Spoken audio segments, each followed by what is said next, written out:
అంటే వదిలించేస్తాం. వాళ్ళంతా గారాబంగా చూసుకుంటున్నారు.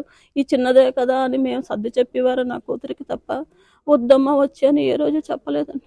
అది ఫైనల్‌గా చెప్పడం ఏంటంటే, నిన్న నిన్న రావాలండి. నా కూతురు నిన్న మా ఇంటికి రావాలి. చెప్పింది, అమ్మా నేనొచ్చానంటే 2 నెలల వరకు హోమ్ తెచ్చుకొనొస్తాను. మీ అందరితోని కూర్చొని మాట్లాడతానమ్మా. మాట్లాడి మీరే నిర్ణయం చెప్తే అదే తీసుకుంటాను అని చెప్పిందండి నా కూతురు నాకు. ఏమమ్మా అన్నాను. ఎందుకో నాకలా అనిపించింది. మేమొస్తాము అని. అంతే. ఈ మధ్యలో నా అబ్బాయి బర్త్‌డేకి వెళ్తున్నారు అని వాళ్ళ అత్తగారు చెప్పారు. వెళ్తున్నారు బానే ఉన్నారా అండి అని అడిగాను. బాగున్నారండి అన్నారు ఆవిడని. ఏమీ లేదండి బానే ఉంటారు అన్నారు. వెళ్ళారు.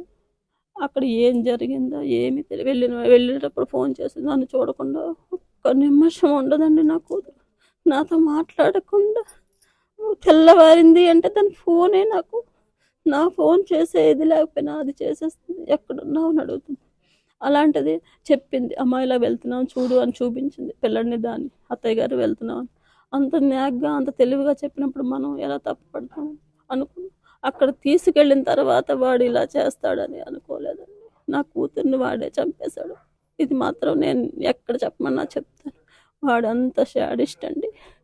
వాడు అన్ని బాధలు పెట్టాడు. మానసికంగా బాధ పెట్టాడు అంతే. ఇంట్లో ఉండి కొట్టి తిట్టి బాధలు పెడితే పోను వేరే ఉంటాయి. ఈ ఫోన్‌లోనండి వాడికి వీడికి పరిచయం. వాడితోని వీడితోని అంటకట్టేవాడంట. వాడితో నువ్వేం మాట్లాడతావు? నువ్వెందుకు ఇలా తయారయ్యావు? శుభ్రంగా పౌడర్ రాసుకొని బొట్టు పెట్టుకొని ఆఫీస్‌కి వెళ్ళేది.